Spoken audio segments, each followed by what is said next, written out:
What if Minecraft had a permanent winter, where the cold itself could kill you? Every surface buried under snow, temperatures so brutal that survival isn't guaranteed from the moment you spawn.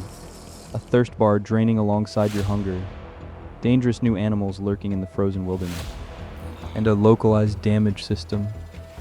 We'll need to find drinkable water and food just to make it through the first few days. Build a warm shelter before the cold takes us out at night. Rescue a village from freezing to death. And on the final day, we're heading to the end where the temperatures drop so low, the cold kills you faster than any mob ever could. This is going to be the hardest 100 days yet. So get comfortable and let's see if we make it.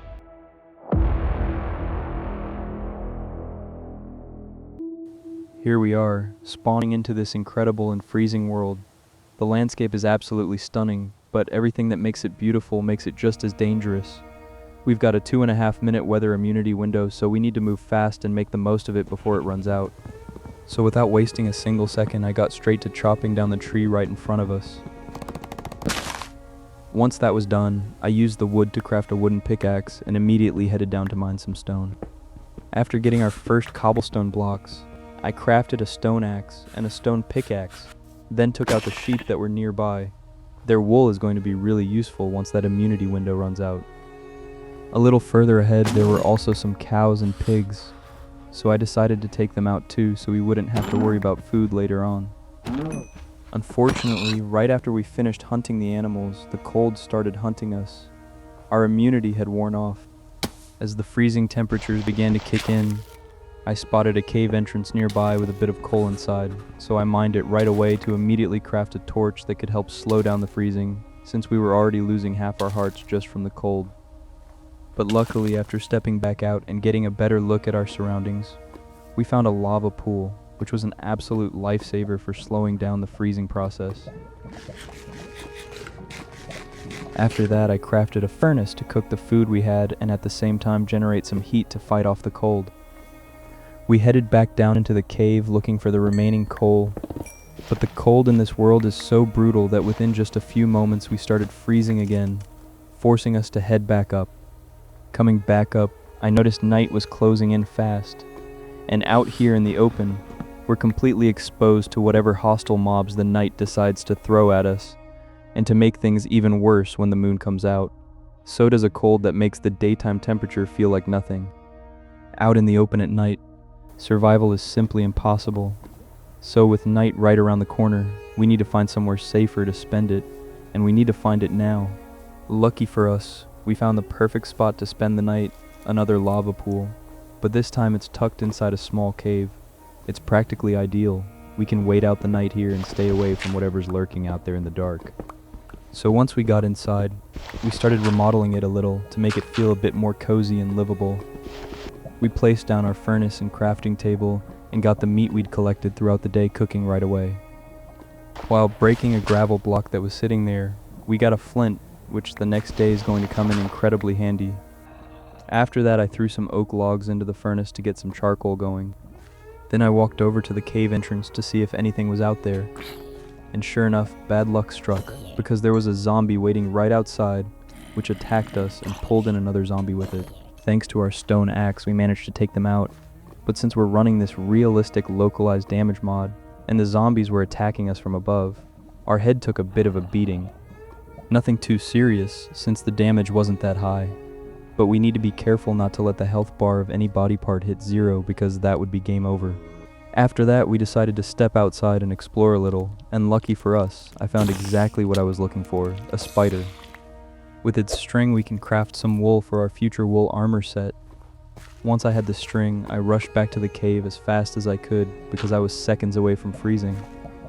For the rest of the night, I stayed put and waited for the sun to come back up and the temperatures to rise a little, just enough to make stepping out of this cave worth it.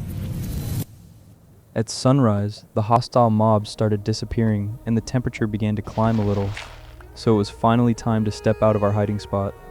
Heading outside, I spotted a spider in the distance, so I immediately went after it for its string. And taking advantage of the fact that we were right next to a partially frozen lake, I decided to drink some water since the thirst bar was starting to run low, but the second I drank, I started freezing, so I had to rush back to the first lava pool.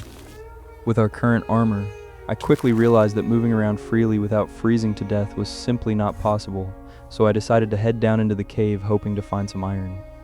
Going down, we started freezing almost immediately, but we ran into a creeper, took it out, and right next to it, lucky for us, there was a bit of iron that I managed to mine before the cold got to me. That iron was the highlight of the day, because with it we can craft a flint and steel, which will let us light fires and keep the cold at bay during the day. Escaping the cave, with a few less hearts than I'd have liked, I immediately got the iron smelting and crafted the precious flint and steel. With this we can actually explore without dying in the process, so I decided to test it out by heading to the lake to drink some water, and sure enough, with the fire going right next to us, survival was possible. I even found another use for it. I used it to cook the animals before killing them, so we wouldn't have to burn through our charcoal just to cook food. We're getting efficient out here. I decided it was time to track down some wool, because if we wanted to stop depending on our precious flint and steel, we were going to need to craft ourselves a proper coat. After cooking a few sheep, we got enough wool to craft ourselves some wool pants. Now the cold is going to take a lot longer to freeze us out. In the distance I spotted a ruined nether portal, so I went over to see what surprises were waiting for us inside.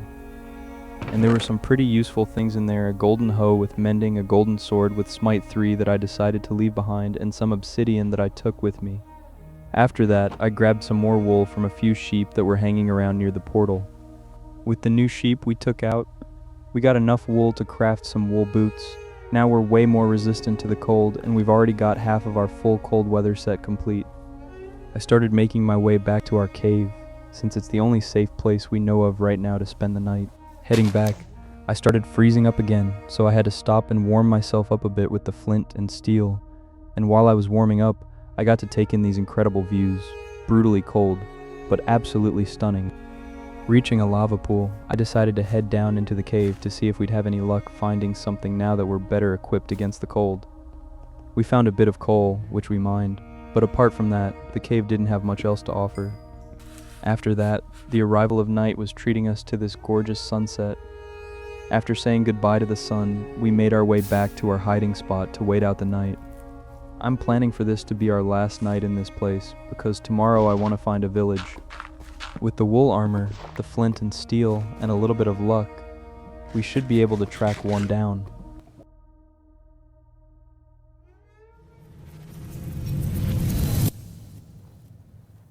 At the start of day 3, we decided to make the most of our time and headed west, toward where the sun sets, since we hadn't explored that direction at all yet.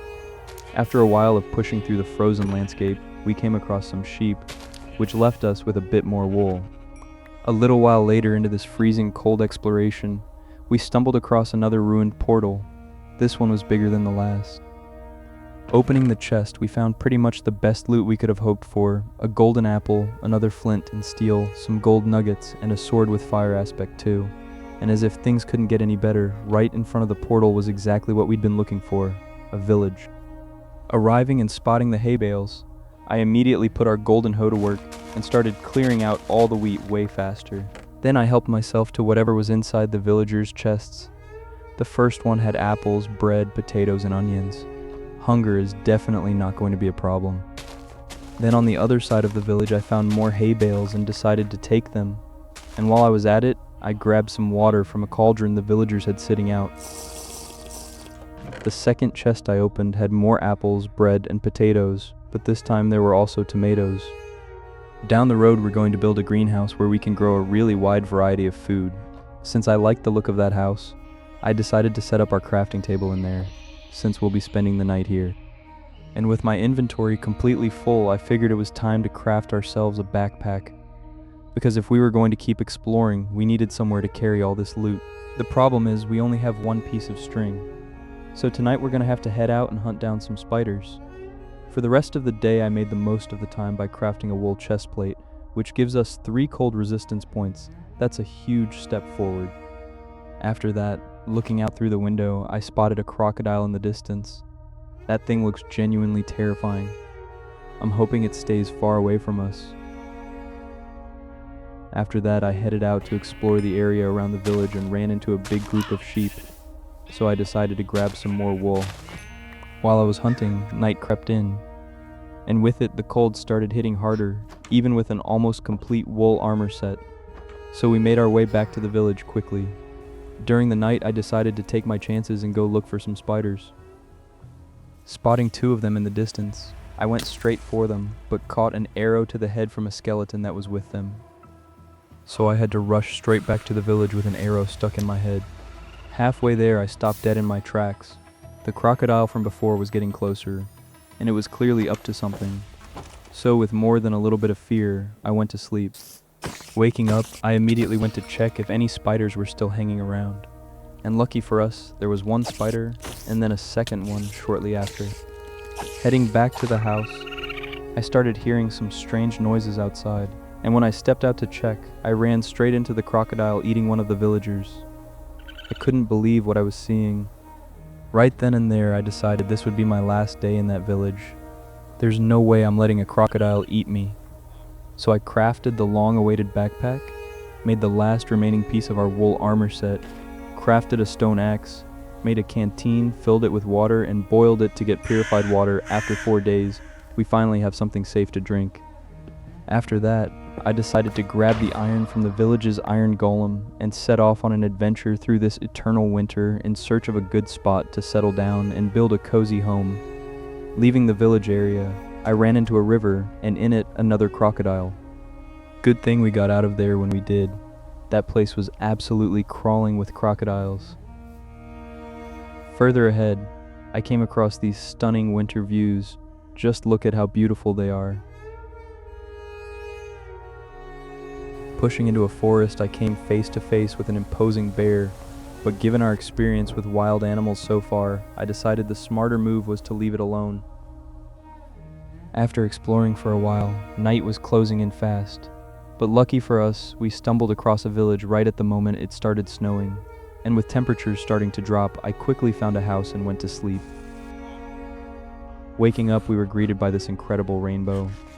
Since we were just passing through this village and I wanted to keep exploring this frozen world, I decided to help myself to the lanterns scattered around. There were quite a few of them. I wanted to check the chests inside the houses, but none of the village houses had any. What I did decide to take though was this fletching table so we can trade for emeralds down the road. I also grabbed some crops on the way out and picked up some carrots. We've got a pretty solid variety of food now. Further down the road, even harsher cold is coming our way, so we need to find a place to settle down and start building our home before that happens. So without wasting another minute, the adventure continues. After leaving the village area, we came across this cave-like formation full of andesite. This material is going to come in handy for the house idea I already have in mind, so we made sure not to leave it behind. Along the way we found some berries and decided to take them. The more variety of food we have, the better. And as night closed in, we placed down our bed and went to sleep. Waking up, we found a village sitting right on top of a mountain. It was a beautiful spot, but the terrain wasn't ideal. Being at the peak of a mountain meant the cold hit way harder up there, and most of the space was already taken up by the village itself. So we decided to keep looking. We didn't find much in the village, just some rice and cabbage, which is still great for adding more variety to our diet. After that, I decided to keep exploring until I found the perfect spot to build our cozy home. And lucky for us, just around the corner, we finally found it. This village, sitting in a slightly warmer area, with much flatter terrain to build on, even if it needed a few touch-ups. So we set up a camp just outside the village, where we'll settle temporarily until our home is finished. Just look at how beautiful the night looks from here. After taking in the freezing night for a moment, I went to sleep, and waking up on day 7, I decided it was time to get serious about building our house. The cold is only going to get worse from here, so we need to be ready. So I got started by flattening out a section of terrain right next to the village. After going through 4 iron shovels and a full long day of work, here's how our plot is looking so far. We'll hold on to the dirt we collected. It might come in handy in large quantities later on. On day 8, we crafted a new iron pickaxe and shovel and kept on flattening after a good while, removing and replacing blocks. Here's how the spot is looking at this point. Running low on iron, I decided to look for a nearby cave to grab some quickly, but what I found was something even better: magma blocks. These generate a solid amount of heat in whatever area we place them, and without them, going down into the deeper caves where the cold gets extreme would probably never be possible. After mining those magma blocks, night came in and we immediately went to sleep. On the morning of day 9, I decided to keep hunting for iron since we still hadn't finished that task. Heading back to the area from day 8, we only found a few more magma blocks and a bit of iron. Honestly, not much at all. So I decided to dig out my own mine to look for deeper caves where we can eventually go hunting for diamonds. So after a lot of digging and descending into areas that kept getting colder and colder, we broke into a cave, and exploring it, we found a solid amount of iron, though it wasn't all that extensive. Since the cave we found wasn't deep enough to reach the deep slate layer, I decided to keep digging, because on top of needing diamonds down the road, I also wanted to use deep slate blocks to build our house. So one way or another, sooner or later, we were going to have to keep going deeper. After descending for a while, we finally hit the deep slate layer, and just a few blocks in, we broke into a cave. Even from above, we could already spot some gold ore, so we built a way down. The cave looked pretty massive, and after exploring a bit, we found even more iron. We've got enough to last us a good few days now. We grabbed all the iron, grabbed the gold, and headed out, since the cold was starting to kick in hard. Cave temperatures run way colder than the surface. We made it out of the cave right at the start of day 10, and as bad luck would have it, it was snowing, meaning it was going to be a brutally cold day. I got the iron smelting, crafted a water bucket and an iron axe, then headed out to gather some wood, because building our home is going to take a lot of it. After spending the rest of day 10 and all of day 11 cutting down half a forest, we ended up with this massive amount of wood. I'm hoping it's enough because it's already a lot. So after heading back to camp and sleeping, I got started on building the home. I began by placing these logs to map out where each pillar would go. Then I added this 5x5 square outside the main house area to create the entrance. And once every pillar position was defined, I raised each one up to 6 blocks, except for the ones at the door, which I left at 5.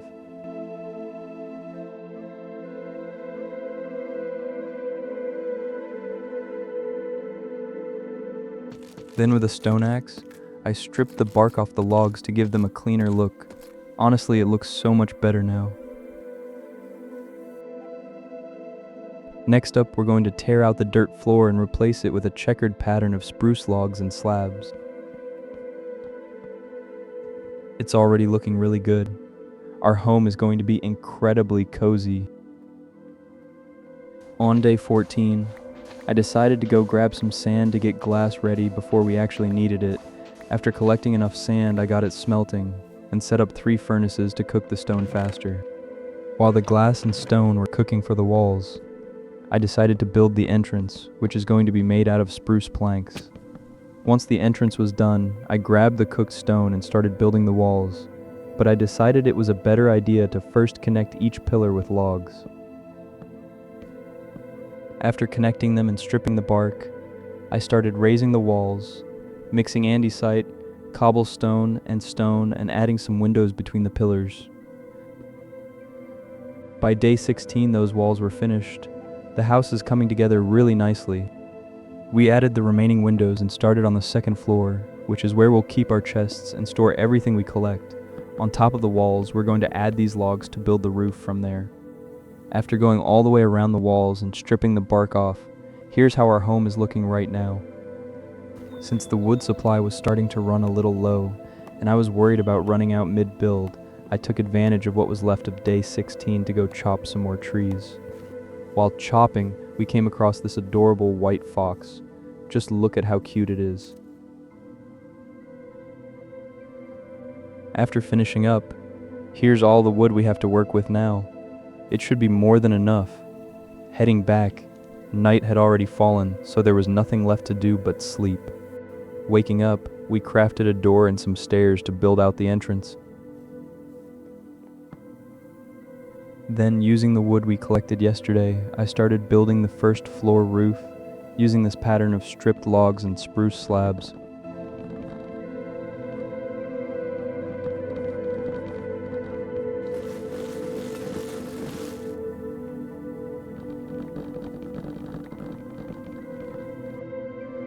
Our home is looking really cozy already. Here's how the house looks from the inside right now. Honestly, really good. We're going to add the lanterns we borrowed from one of the villages back in the day at the intersections of the logs. Now the inside doesn't feel so dark anymore. For the rest of day 17, I went out to gather some more wood. By day 18, the house was almost completely done. All that was missing was the roof. But to build it we need deep slate, and since I barely had any, I headed down to grab a few stacks. After collecting a solid amount of deep slate, we incredibly stumbled across our first diamonds, and we got seriously lucky because it wasn't just a handful, we found 8 diamonds. After grabbing a bit more stone, we came back up from the cave with this haul of deep slate and our 8 diamonds. Coming out of the cave on day 19, we took the deep slate we'd mined and crafted it through the crafting table about 4 times to get deep slate tiles, then used those to craft the stairs for our roof. We started building the roof using deep slate as the main material, with spruce stairs lining the edges to make it look cleaner.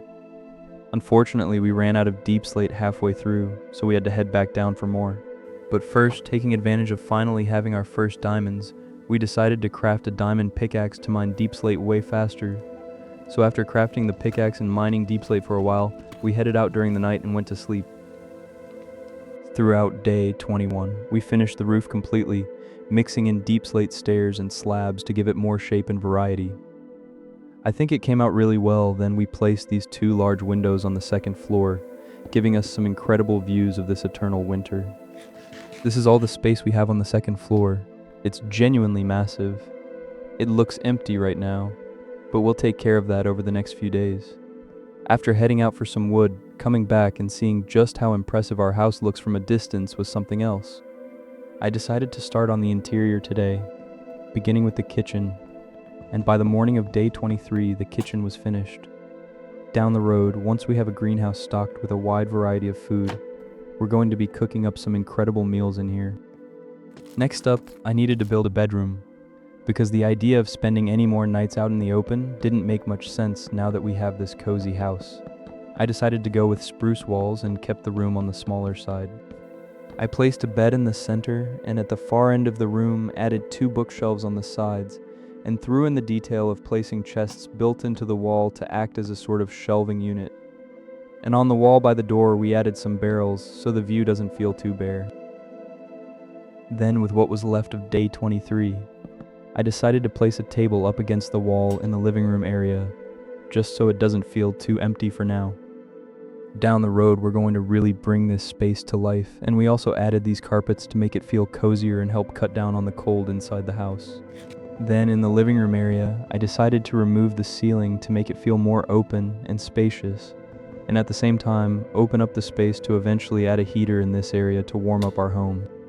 We also hung a lantern from the deep slate ceiling using chains. It's a really nice decorative touch, and on the second floor side we added spruce trapdoors to cover what would otherwise just be an open gap in the floor. Here's how our home is looking so far. It looks impressive and spacious from the outside, with a ton of room upstairs, a cozy living room, and a great kitchen. For the rest of day 24, I built out the chests on the second floor so we could officially start moving in and bringing all our loot over to the new house. And after a big moving day on day 25, we finally finished moving in and left the camp behind for good. We were starting to run low on coal, so to celebrate the completion of our house, I decided to head down to the mine and grab some, but we didn't find any. We at least came back with some iron and redstone. Heading out, we noticed it was snowing again, and the temperatures in this eternal winter just keep getting colder and colder. Since the mine didn't have any coal, I decided to look for it in the rivers instead, mining it underwater by using a door to breathe down there. We need coal in large quantities for the boiler, since it heats up our entire home, but at the cost of burning through a lot of coal. On day 26, with a decent amount of coal finally stocked up, we decided to craft a thermometer because up until now we've had no idea what the actual temperatures are. These are the materials needed to craft it, and once it's done we can finally see exactly what we're dealing with. Inside our home it's reading around 7 degrees Celsius, which is honestly pretty cold for an indoor temperature. For now we'll leave it on the table, but it's going to come in really handy down the road. Then we decided to craft the boiler. Here are the materials you need to make it. Luckily, since we'd grabbed some iron and coal not too long ago, we could craft it right away and get it running with what we had. Once it was crafted, I decided to place it in the living room since it was feeling a bit empty, and to give it some decoration, I built a little chimney around it using cobblestone, and on the ceiling I placed a campfire so it would let out some smoke. Once we loaded it up with some coal and placed a lever to turn it on, we used the thermometer to see just how much it was heating things up, and it was genuinely incredible. Our house, which was sitting at around 3-4 degrees, jumped all the way up to an amazing 14 degrees. The difference was night and day. We finally have a truly warm and cozy home to fight back against this eternal winter. We've got an incredible cold-resistant house, but there's one problem. We're almost completely out of food, and we don't have a sustainable source of it yet. So our next project is going to be building a pen to breed some animals. On day 27, I headed straight out for wood, since building the house had completely drained our reserves. While gathering wood, we ran into those white foxes we spotted the other day. They seemed to handle the cold pretty well. After finishing up the wood run, here's everything we managed to collect. Getting back, night had already fallen, so I immediately went to sleep in the cozy bedroom we'd built. On day 28, I got started by reshaping the terrain where we're going to build the animal pen. After leveling out and extending the space a bit with dirt, and clearing some snow using water, here's how the pen area turned out. We've got plenty of space for our future animals. To build the pen we needed some stone, so I went out to grab some cobblestone. After a while of mining, I came back and we got straight to work on building the pen. We started by putting up the pillars using spruce logs, making the entrance pillars a bit taller than the rest. Then we connected them with more logs, and once the base structure was in place, we built the walls using cobblestone fences, and once the walls were done, we stripped the bark off the logs. Here's how the pen is looking for now. Next, we need to build a roof for it, but since I was almost out of wood, I used what was left of day 29 to go grab some more. Coming back, it had gotten a little late, and mobs had started spawning. There were quite a few of them surrounding our house. But we managed to get to sleep. Waking up, the sun started rising and slowly took out the hostile mobs. But after a moment, we noticed a skeleton was still alive because it was wearing a helmet, protecting it from the sun. So, feeling confident, we went in to take it out. But this thing was incredibly tough and resilient. It left our head and right leg pretty banged up, so this wasn't going to be easy. I crafted a shield to make the fight more manageable, and after a few axe swings and trading arrows back and forth, we finally took it down.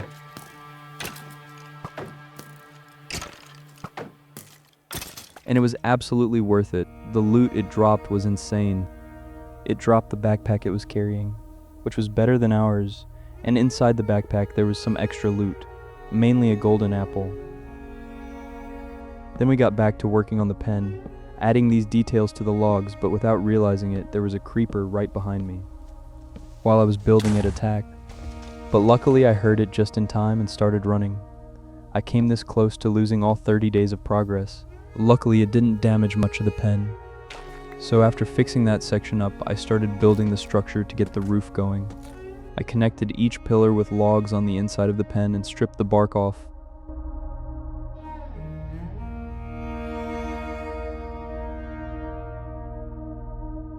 Here's how it's looking so far, pretty solid. But to build the roof, we need deep slate. So for the rest of day 30, I headed out to go grab some. Coming back on day 31, I got started on the roof to finally finish the pen and get our own animals in there. Just like with our house, I used the same roof style, but adapted it to fit the pen. Once the roof was done, we added some finishing details to make the build more eye-catching, using spruce trapdoors and stairs to add more depth and texture to the pillars. After that, I used the remaining time on day 31 to plant a large spruce tree so we'd have a bigger wood supply right here, and wouldn't have to travel so far to get it. It was absolutely worth it. That one tree gave us this whole amount of wood. Then on day 32, we added a few more details to the pen. This time adding buttons on the protruding pillars to give them a bit more texture, and make the whole thing look way better. The pen is officially done. So right now we're going out to find some animals. We've got 4 spots inside for 4 different types of animals. Safe to say hunger is not going to be a problem.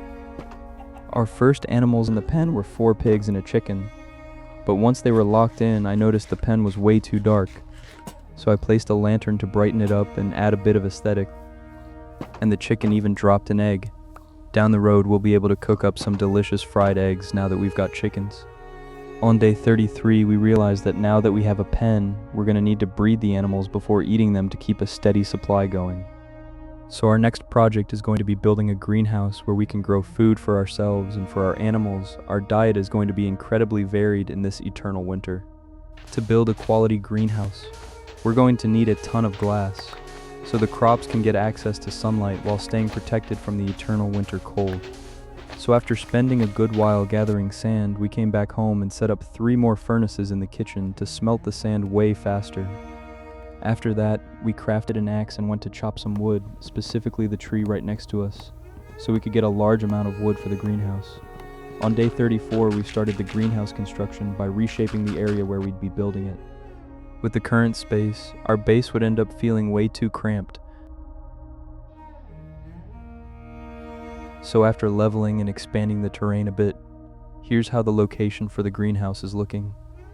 While I was leveling the ground, a chicken showed up, exactly the one we were missing to breed our existing chicken. So we decided to bring it in to have an infinite chicken supply and immediately bred them.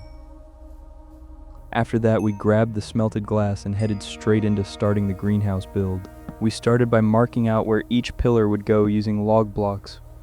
Once we knew where everything was going, we raised each one up a few blocks.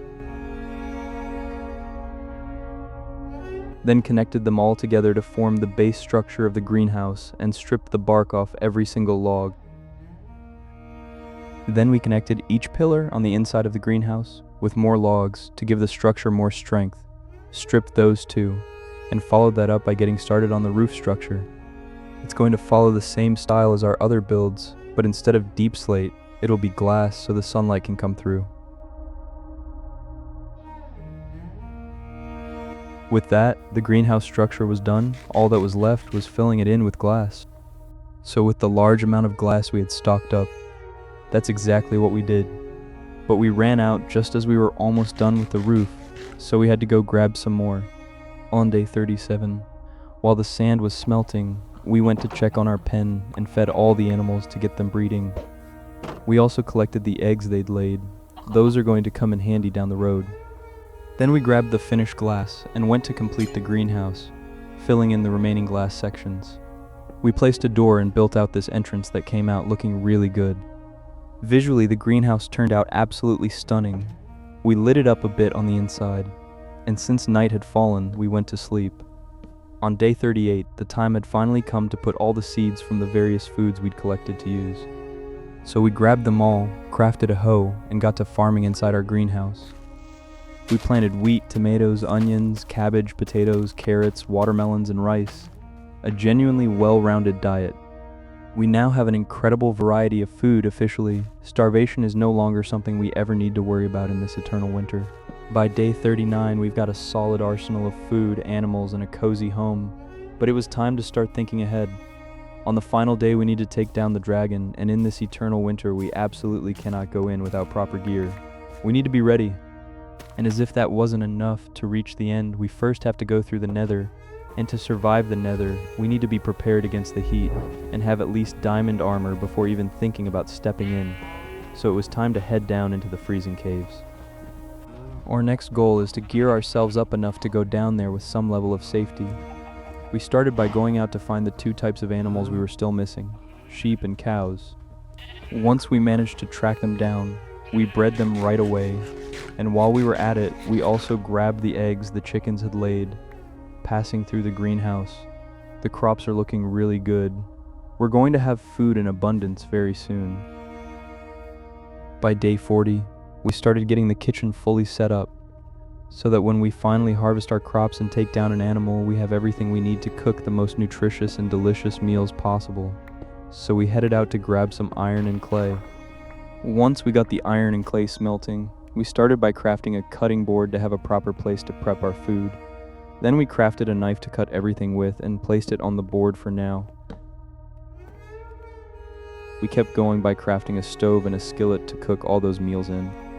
We placed them in this section of the kitchen. After spending so long collecting eggs, today we finally get to cook them properly. I'm not actually hungry right now, so we can't rate them just yet.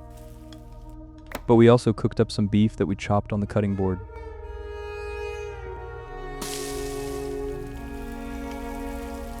On day 41, we woke up, and the first thing we did was head to the greenhouse to check on our crops, and incredibly, everything was growing really fast.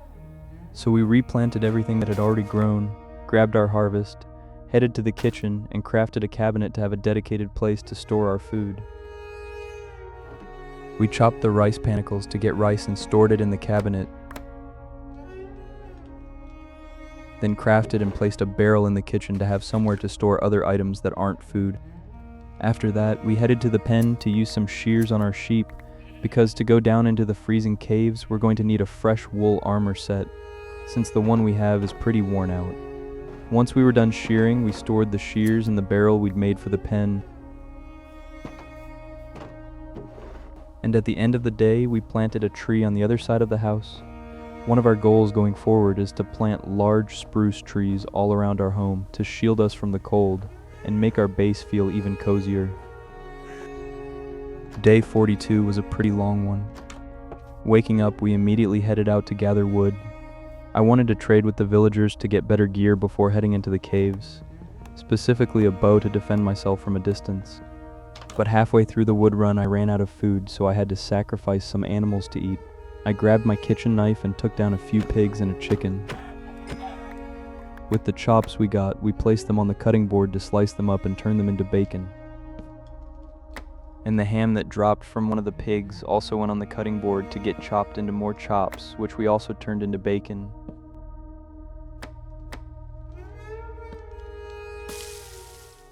While the bacon was cooking, we went back out to chop even more wood. Once the bacon was done, we dug through our chests to find the fletching table we'd picked up during the first few days in one of the villages, and went to trade the wood we'd collected with the villagers in our village. After trading with the villagers, we walked away with 32 emeralds in total, literally half a stack. On my way back home, I spotted some salmon swimming in the river, so I decided to grab one to add even more variety to our diet. Once I got home, I filleted it and put some on to cook. After that, we went to check on the greenhouse, and to my surprise, there was a ton of stuff ready to harvest, so we grabbed everything and replanted it all. On day 43, waking up, we headed straight out for wood. It was finally time to get to the caves once and for all, so we needed to get prepared. After a long while gathering wood, I went straight to trade with the Fletchers. After trading all the sticks, we'd leveled up both Fletchers, so I picked one and started buying crossbows from it to push its level higher. Once it leveled up, it started offering us a power 2 bow, and that was exactly what I was looking for. With a power 2 bow, we finally had enough firepower to defend ourselves in the caves, so we bought it along with some arrows. After that, I'd burned through almost all my sticks, so I went out to chop more wood, and once I had some more and came back, I decided to max out that villager's level just out of curiosity to see what it could eventually offer us. And lucky for us, it was the best decision we could have made. It now offers us night vision arrows. With these, we're literally going to be able to see freely in the dark, freezing caves and spot minerals from a distance. So after buying a handful, I tested one out during the night to see how well they actually work. And honestly, in practice, they work incredibly well. These are going to be a total game changer down in the caves. So on day 44, we made the final preparations before heading into the caves. We harvested our crops, bred the animals, and hunted down some animals that weren't in our pen yet, since we still don't have a huge supply in there. After taking down a few pigs, we sliced up every chop on the cutting board to get a solid amount of bacon, which is what's going to keep us going down in the caves. While the bacon was cooking, I crafted a brand new wool armor set, since ours was on the verge of breaking and wouldn't survive many more hits before falling apart completely. So once the set was done and the bacon was cooked, I had pretty much everything I needed packed and ready. So I went to sleep because tomorrow was going to be a tough day. On day 45, we had everything ready. Here's the full kit we'd be taking into the freezing caves. We packed a golden apple to use as a last resort in case of emergency, heading down into the freezing caves. I immediately shot a night vision arrow to see everything with much better clarity. Now we can see the whole place clearly, but the cold down here is so intense that we constantly need to keep a magma block right next to us at all times to avoid freezing, and the bow couldn't have come at a better time for taking out these creepers from a safe distance. As we started descending, we spotted some diamonds, but we also got a serious scare because a giant centipede dropped down out of nowhere. Honestly, without a bow, dealing with insects like that would have been impossible. Thank goodness we managed to take it down, because that thing was genuinely terrifying. Once it was dead, we spotted a creeper in the distance and took it out with our bow. And just as we were about to head further down, I didn't see the ledge and fell from a really dangerous height. But lucky for us, I managed to save myself with the water bucket. Once we were down, we mined the diamonds and grabbed some iron that was nearby. Pushing deeper into the cave, we found a whole lot more diamonds. So I placed a magma block and boxed myself in with dirt to concentrate the heat and mine them safely. Just a few blocks away from those diamonds, there were even more on the floor. And right in front of those, some more iron. Following the direction of the iron, we could see that across a gap there were even more diamonds waiting for us. So we immediately went to grab them. When we finished mining those diamonds, an arrow came flying at me from somewhere, and since our armor is pretty fragile, any hit takes off a significant chunk of health, so I retreated back to our dirt checkpoint. After waiting a bit and eating some chops to get my health back up, I pushed into this massive cave extension, and in the distance we managed to take down a giant centipede with the bow. But right below us there was another one, and feeling a bit nervous I started attacking it. These things need to be handled from a distance because up close with our current armor we simply don't stand a chance. After taking it down and clearing out a few more mobs with a bow, I pushed deeper into the cave, and alongside some gold there were some diamonds that we nervously started mining along with the gold. Continuing to explore, we found a bit more diamond next to some iron, and once we'd extracted both, we decided to head out, but a skeleton landed an arrow straight to our head, leaving our vision blurry for a few seconds. Not wanting to get greedy and lose everything, I decided to pull back now and take the diamonds we'd already collected, which were more than enough.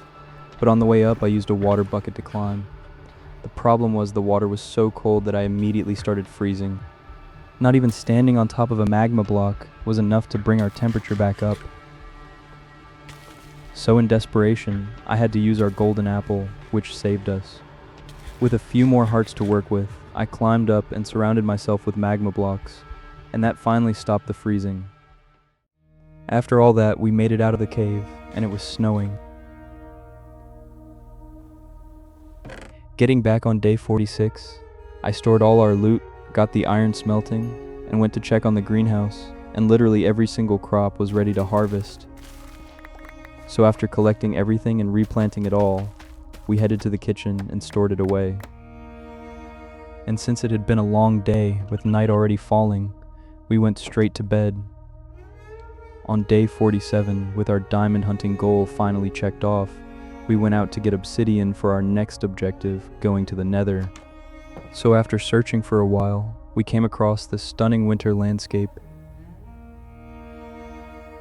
And near it, we found a lava pool on the surface. After extracting the obsidian, we had exactly what we needed for the portal, 12 blocks. On day 48, we had to head back into the freezing caves, because in the Nether, we're going to need to trade with the piglins, and for that we need gold. But we didn't go back to the previous cave. Instead, we headed to a large cave we'd spotted while looking for the lava pool the day before. Pushing inside, before finding any gold, we actually came across some diamonds, and even though we already had all the diamonds we needed, a few more never hurts, so we grabbed them and pushed a bit deeper into the cave. Further in, we managed to mine a solid amount of gold ore, and by sunset, we made it out of the cave. By the time we were halfway home, night had already fallen. So once we got back, I fired up the boiler to warm things up, and while the cold was going down, we sat down to go through the loot we'd brought back from the cave. With this loot, we're finally ready to start preparing for the Nether. We can now craft a diamond armor set, but for the Nether specifically, diamond alone won't be enough, since the heat protection it provides isn't strong enough. So we need to climb to the very top of a mountain in search of a specific fern. When you plant it and harvest it, it gives you a fern leaf that can be used to upgrade our armor. These ferns only grow in extremely cold places, so we're going to need to climb a very high mountain to find them. So we packed some food and set off toward the tallest mountain we could find nearby. Halfway back, night fell, so we placed down a bed and went to sleep, since the combination of nighttime cold and mountain cold makes it simply uninhabitable up there, and it's precisely that extreme cold that allows these ferns to grow. Waking up, we climbed the mountain and managed to find one fern, and exploring a little further, we found another and a fourth one. Not wanting to endure that mountain cold any longer, we headed back with 4 times more than we'd originally planned to take. Getting home, we immediately got to work crafting our diamond armor set, which for now we'll only be using in the Nether, since it doesn't have enough cold resistance to protect us in the overworld. To upgrade this armor and make it more heat resistant, we need to use the ferns to craft cold threads, then use those to create cooling coats, which we can then apply on a sewing table to add a heat upgrade to each piece of our armor. So we got straight to work and started by crafting the sewing table. Thank goodness we grabbed so much iron down in the caves, because we're going to need a lot of it. We decided to place the sewing table on this table right next to the thermometer and immediately crafted the cold threads. With those, we managed to make our first cooling coat, just 3 more to go. So using bone meal, I immediately tried to speed up the growth of the ferns we'd planted as fast as possible. We managed to get a few more. We're almost there. We just need 4 more ferns to grow. So during the night, we headed out to hunt some skeletons to get more bone meal and speed up our way to the Nether. We managed to grab some bones, but honestly, I had to head back and sleep. 2 creepers managed to get me down to 3 hearts, leaving my head and chest seriously damaged. And then a baby zombie started chasing me, forcing me to sprint home as fast as I could. I came dangerously close to dying, caught between the freezing cold and the damage I'd taken to my chest and head. So I warmed up for a while and moved on to day 51. On this day, I traded with the villagers and picked up some arrows that'll come in handy in the Nether.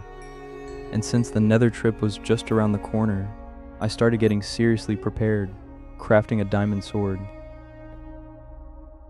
After that, I headed straight to the greenhouse, since we're going to need some watermelons to make melon juice, which gives us fresh water in the Nether and keeps us cool, because unlike the eternal winter of the overworld, the Nether is an absolute inferno.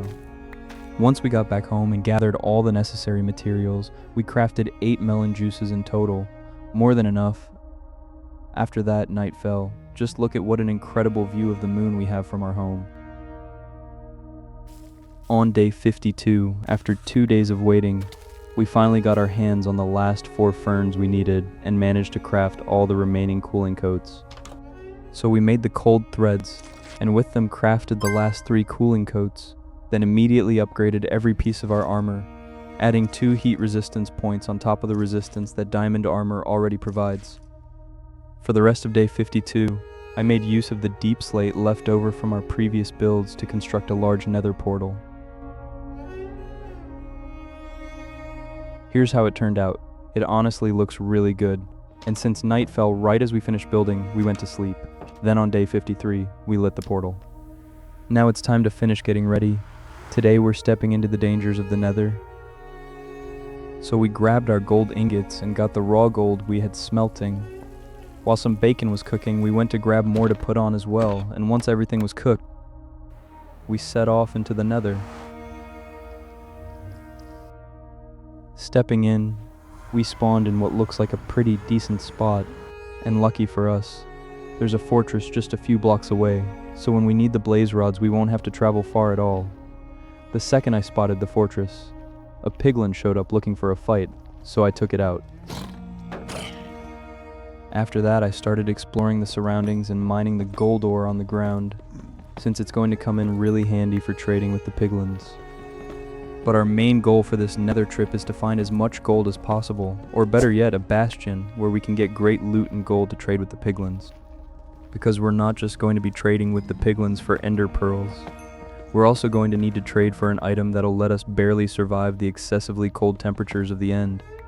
That item is sunfern seeds, which no longer exist in the overworld, because the arrival of the eternal winter completely wiped out these ferns by bringing temperatures too cold for them to survive. With this fern, we'll be able to upgrade our armor to make it more resistant to the cold. The only way to get these seeds now is by trading with the piglins in search of a bastion. We made our way into this crimson biome where the heat seems to be slightly less intense. Pushing deeper in, we ran into a giant fly that grabbed onto me trying to eat me alive, but luckily I managed to block with our shield and finish it off. After searching for a bastion and coming up empty, I used the gold I'd picked up along the way to trap 2 piglins and started trading with all the gold we'd collected. Lucky for us, the trading got off to a great start. We managed to get our first 4 ender pearls for the end trip, along with a handful of iron nuggets, and after a few more ingots, the piglins dropped a whole lot more pearls, 11 in total. We're almost there for the end. And then on literally the very last ingot, a piglin dropped a sun fern seed. Now we can finally upgrade our armor with these rare ferns that are completely extinct in the overworld. After that, we decided to head home, stored everything we'd brought back from the Nether, and planted the fern in our greenhouse where the temperature is warm enough for it to grow. Using some bone meal, we sped up its growth and got our first warm string. Then using more bone meal, we grew even more ferns and managed to craft our first warming coat. Once we get 3 more, our armor will protect us from the cold even better than our full wool set, while also being far more durable and offering much better protection against attacks.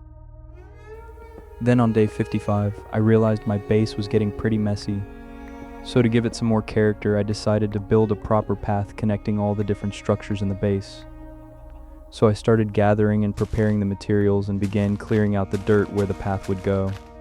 On day 56, I got started on the path itself.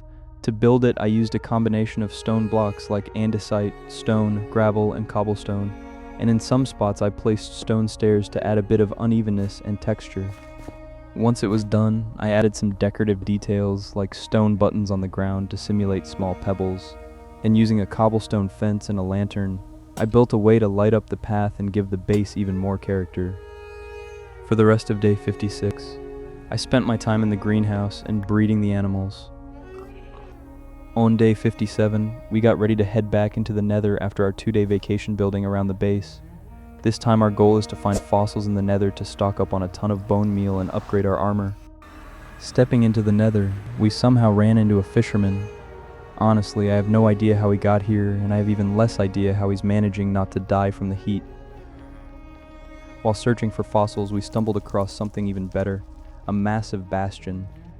And behind the bastion, there was a huge amount of fossils. So after grabbing those, we figured since we were already there, we might as well explore the bastion and see what we could find. So I started picking off piglins from a distance with the bow, and once the area was more or less clear, we moved in to see what surprises the first 2 chests had in store. And lucky for us, inside the first chest there was a diamond shovel, which is going to be incredibly useful along with some obsidian and a block of ancient debris. Pay attention to that one, because it's going to come in very handy down the road. And in the second chest we found some bone blocks, a few arrows, and a golden apple, genuinely useful loot. Then I decided to circle around the bastion and come in from the other side to see if I could find any easily accessible chests. And sure enough, I found a third one, which had a gold knife, a netherite upgrade template, 4 gold blocks. Honestly, that's an insane amount of gold and some arrows. Pushing a bit further into the bastion, we opened a 4th chest, finding another diamond shovel, some gold armor pieces, and a bit of obsidian. And in the 5th and final chest of the bastion, we found an ancient debris ingot along with some more gold. That was the last chest, but the loot we're walking away with from this bastion is genuinely really good. With nothing left to loot, I decided to head back home. On the way out, I ran into a baby piglin. That little thing is seriously fast. I can barely keep my eyes on it. This baby piglin was actually pretty well geared up, better equipped than us if I'm being honest. And to get it to stay still so I could get a good look at it, I tossed it a gold ingot. It seemed to like that, because it kept it. Reaching the portal, we ran into our villager friend. Apparently our companion decided the Nether suited him just fine and dropped his profession. Looks like he quit his job. I hope he gets along well with the piglins. Getting back home, we immediately started missing the Nether's warmth compared to the brutal cold of the overworld. On day 59, after sorting and storing all our loot, we decided to upgrade our canteen by crafting one using the ancient debris ingot we found in the bastion. This upgraded version holds up to 20 portions of water, so we need to refill and purify it way less often. It's literally double the capacity of the basic canteen. After spending a while using bone meal to grow the ferns and stock up on a solid amount of them, we ended up with 11 ferns in total, more than enough to upgrade our armor. So we crafted all the warming coats. Then we went ahead and upgraded every piece of our armor to add cold protection. In total, our wool armor set gives us 7.5 cold protection points, while the diamond set with the fern upgrades gives us 8 points of protection. So now with this diamond armor set, exploring the caves is going to be way easier and safer. We're genuinely well protected against attacks, and while the cold is still a challenge, we've got just a little bit more protection against it too. So on day 60, we decided to break in our new armor by heading straight to the caves. We bought a few night vision arrows and went right in. Going deeper and deeper into the caves and reaching the negative layers, we started safely collecting a solid amount of diamonds, but the cold is still very much a problem. After mining a good few diamonds, we ran into one of those centipedes, and even with diamond armor on, I'm honestly still terrified to fight those things up close. So we took it out with the bow from a safe distance. After that, we came out of that cave and entered another one, running straight into a mine shaft. In there we grabbed some iron and picked up a few rails that could come in handy down the road. Then we took a fall and took some pretty serious fall damage, so to make sure greed didn't get the better of us, we decided to head home with the massive amount of minerals we already had. On day 62, I decided it was finally time to give the villagers a better place to live. Their village was completely frozen over and the temperatures just keep dropping lower and lower. So we're going to build them a massive underground village where the temperature stays higher and they can actually survive in peace. But to do that, we need to upgrade our tools with at least 3 enchantments. Efficiency 5 to mine stone faster, mending, and silk touch. So we crafted a lectern and started hunting for these books as fast as possible. I bought a bookshelf from the first villager to make finding books easier and speed up the whole process. After that, we headed straight out for wood, since we're going to need a ton of sticks to get these enchantments. On day 63, we started trading all that wood and walked away with a solid amount of emeralds. Should be enough to afford at least 1 enchantment. Then we brought a villager into the house I was using to keep all the librarians locked in.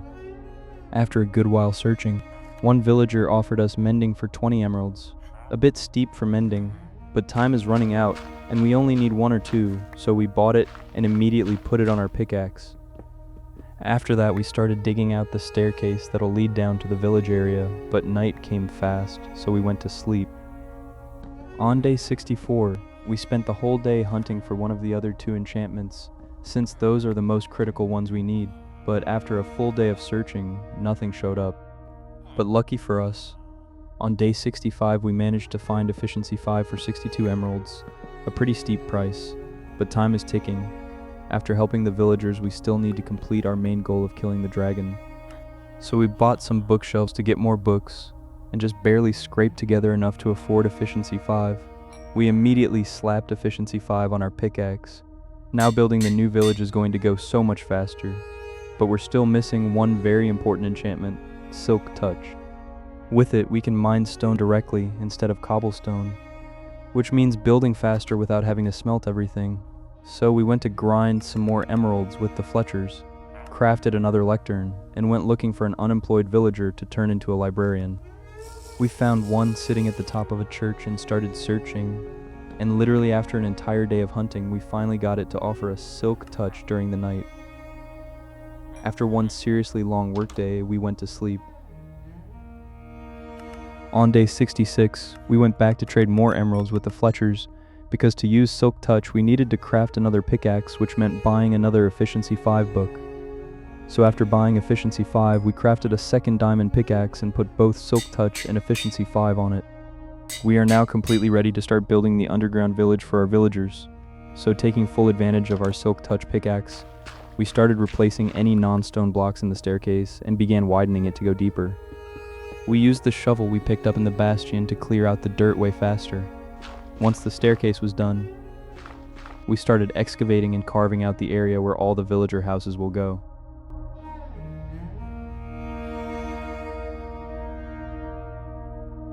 It's already looking pretty spacious. The problem is my pickaxes are begging for a break, and I ran completely out of food, so we headed up to the surface to get some bacon going, and while it was cooking, I repaired our tools. Since we've got diamonds and experience to spare, it's faster to just repair them directly than to go through the whole trading process again. After that, we took advantage of all those fried eggs we'd been stocking up and combined them with some bread to make egg sandwiches. After that, we headed back down to the new village and started raising the ceiling. 4 blocks of height just wasn't enough to make it look truly epic, so we climbed up to the ceiling and started carving it out to create a realistic cave-like texture so it actually feels like a natural cave. After absolutely destroying both of our pickaxes in the process, we managed to lay the foundation for what's going to become the village over the next few days. Heading back up to the surface, the sun was already gone. Time to sleep. On day 70, waking up, we repaired our pickaxe, but unfortunately didn't have enough to fix the silk touch one. After that, we went back down to replace any non-stone blocks, so the area looked cleaner and more polished. Here's how the cave is looking right now, pretty clean. And with the location fully excavated and ready, we got straight to work on actually building the village. We started with a main path, the structure of 2 houses, a farming area near the entrance, and a pond to bring more life to the village. Once that was in place, I went out looking for a cave with some vegetation to decorate our village, mainly hunting for glowberries to hang from the ceiling and make the whole place look amazing. Coming back, we started placing the ones we'd collected. Once they grow, we can plant even more. After that, we started filling the farming area with water, surrounding the crops with a stream. Then we filled up the artificial lake we'd built, placed some magma blocks to add more heat to the cave and protect it from the cold, and once the lake was full, added some plants to finish it off nicely.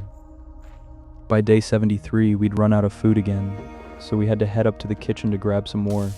Coming back down, we force grew the glowberries with bone meal to be able to replant more of them. Then I decided to get started on the first house. Honestly, the initial structure I'd built looked pretty bad, so I tore it down and rebuilt the entrance from scratch. After that, we built the second house next to the entrance, using a design similar to a standard village house, but extending the interior into the cave walls to give the villagers more space. By day 74, here's how our village is coming together, honestly really well.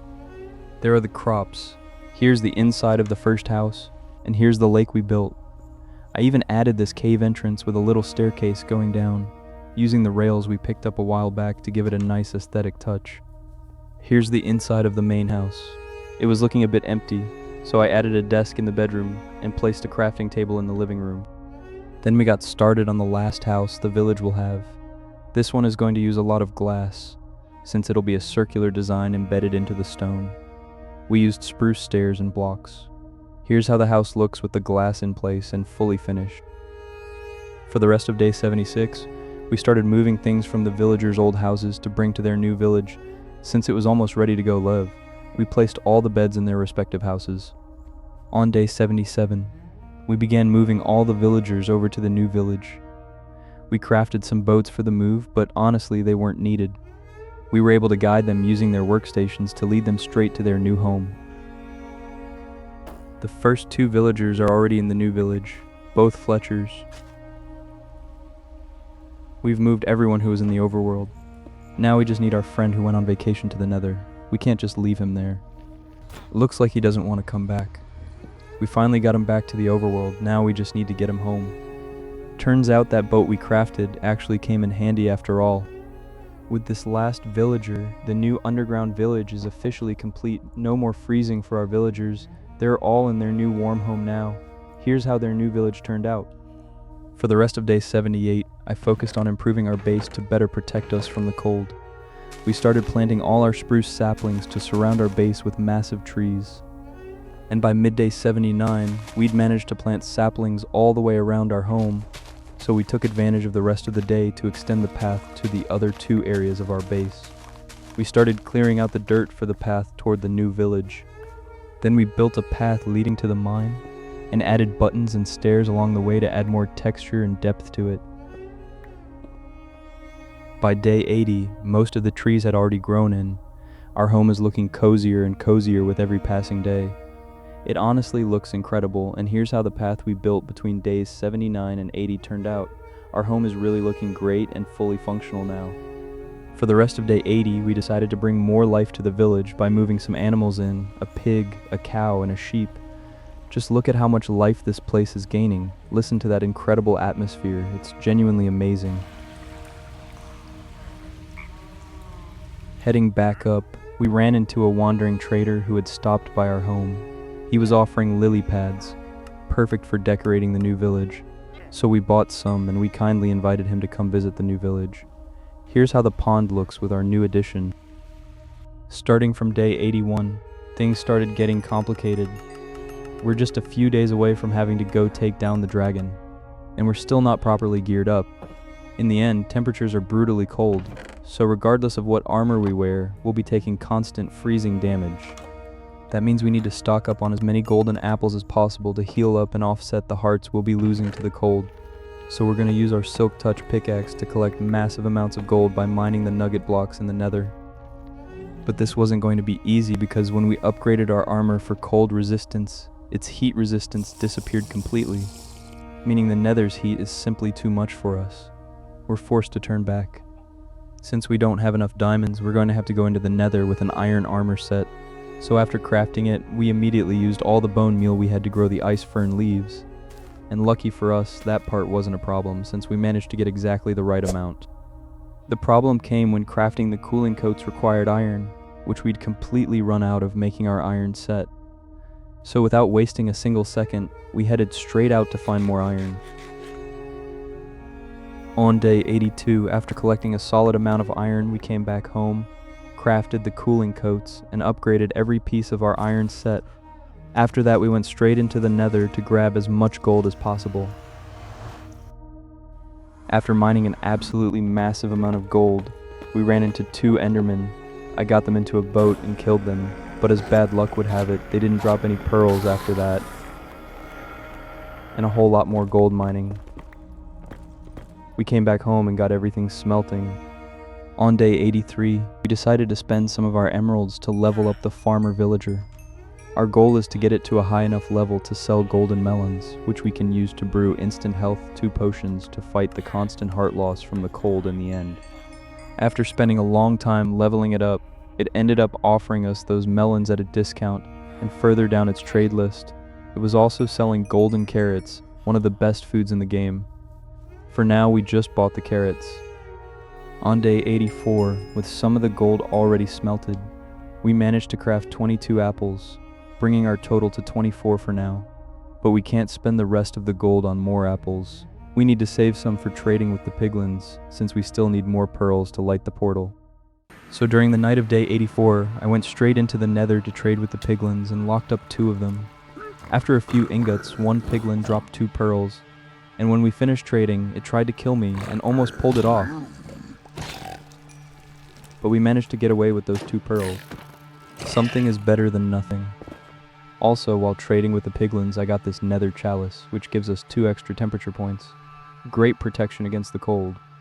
On day 85, we went straight to the fortress to get the blaze rods we needed, since it was better to grab them as soon as possible.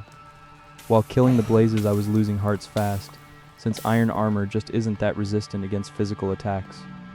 And another one of our problems was the Nether's heat. Even with our upgraded armor, the heat kept being an issue at times. At one point, I was down to 2 hearts from the blaze fire. So from then on, I made the most of our bow to avoid getting close and take as little damage as possible. After getting more than enough blaze rods, I took advantage of already being in the fortress to grab some Nether warts, since we'll need them to brew the instant health 2 potions. Getting back home on day 86, we grabbed the smelted gold to use later and got to work on the potions. While leaving the potions brewing with a soul wart, we headed into the Nether to trade those 8 gold ingots, hoping to get a few more pearls to have more than we need. As bad luck would have it, we got none.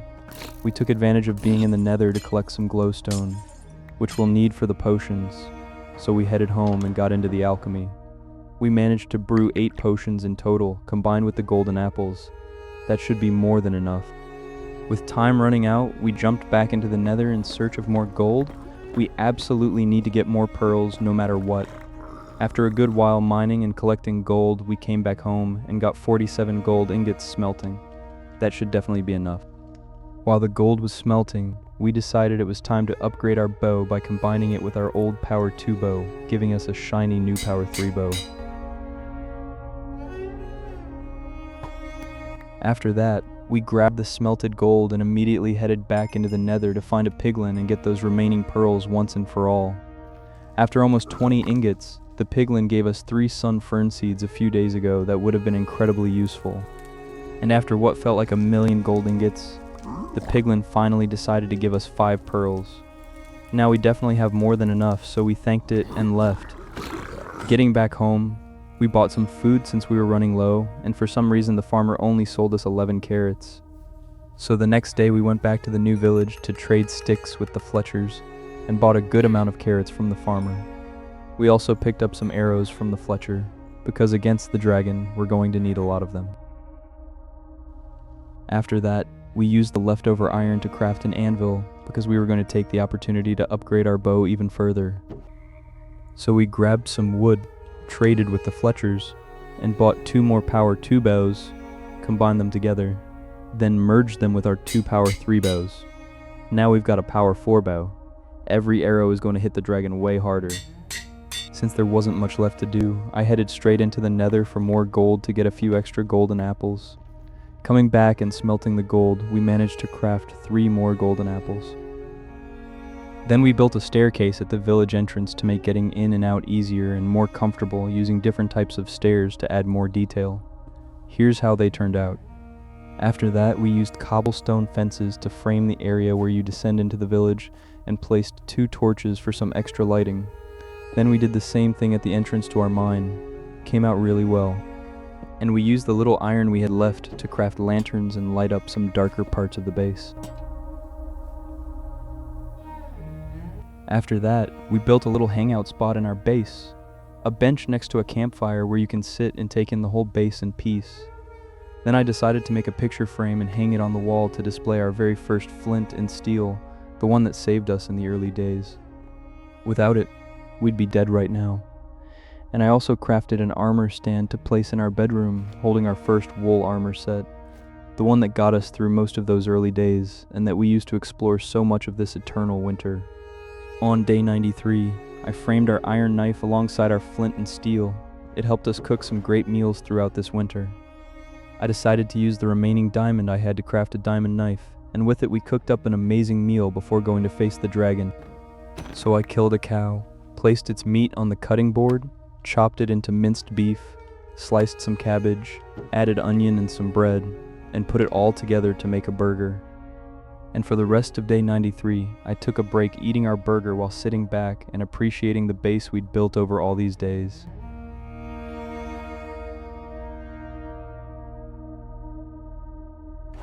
Moving on to day 94, I started getting ready to head out to the stronghold on day 95.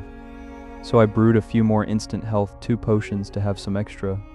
I crafted 15 Eyes of Ender, should be more than enough to track down the stronghold and activate the portal. After that I grabbed our thermometer. Out here on the surface in this eternal winter, it's reading around 5 degrees Celsius. We're taking it with us to measure the temperatures in the end, since they're supposed to be far beyond anything we've dealt with in the overworld. So on day 95, we said goodbye to our villager companions and set off straight toward the stronghold. After a long journey, we came across our very first village, even the first house we ever slept in. Our crafting table is still here. After a few more minutes of searching, the Eye of Ender started descending underground. That means we've found the stronghold.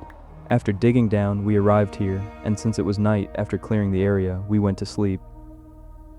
Apparently, even the inn's cold can already be felt inside the stronghold, but it's nothing compared to what we're about to face in there.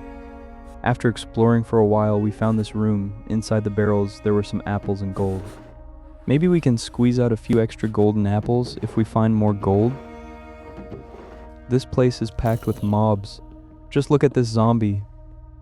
Pushing deeper into the stronghold, we came across this armory, so we swapped our shield for one in better condition. After that, while exploring, we found a pearl and more gold alongside some apples. And right next to this room, we found some stairs, and crossing them, we found the portal.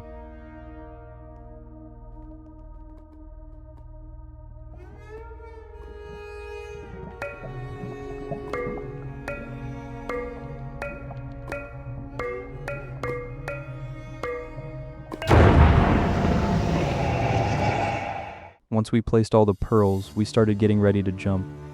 We crafted 2 more golden apples, organized and prepped our inventory. We grabbed the thermometer right here. It's reading almost 6 degrees Celsius. Let's see what it says in the end.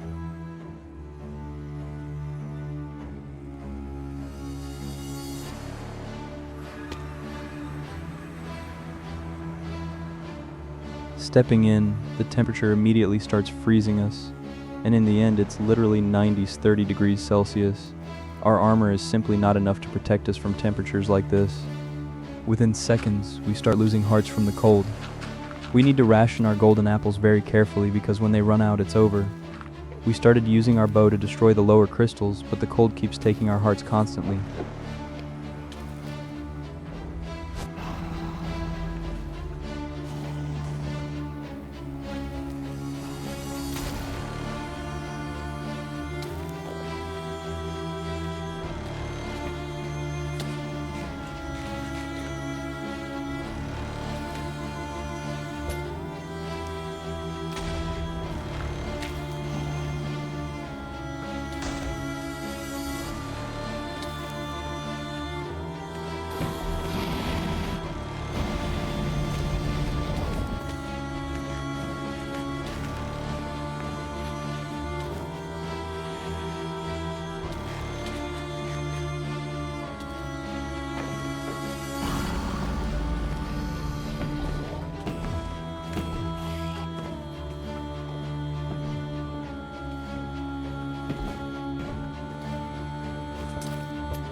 We defeated the dragon.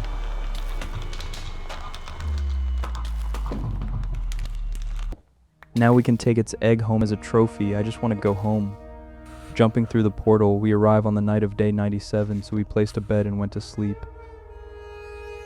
On day 98, after a long journey, we could finally see our house in the distance. Arriving home, we placed our trophy in the corner of the living room, on top of an endstone block. On day 99, I decided to take the last day off. I grabbed the kitchen knife, killed a pig, sliced its meat on the cutting board, cooked up the bacon, and with some bread, put together a bacon sandwich. And at the sunrise of day 100, we sat down with our sandwich and watched the sunrise over our base.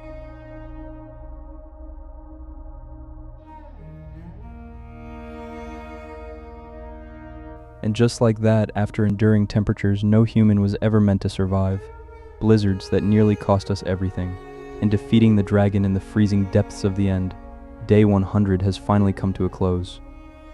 We came into this world with nothing but a stone axe and 2.5 minutes of immunity.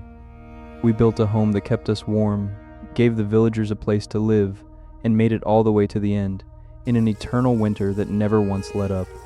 We didn't just survive, we conquered the eternal winter. If you made it this far, thank you for watching the whole thing. It genuinely means a lot.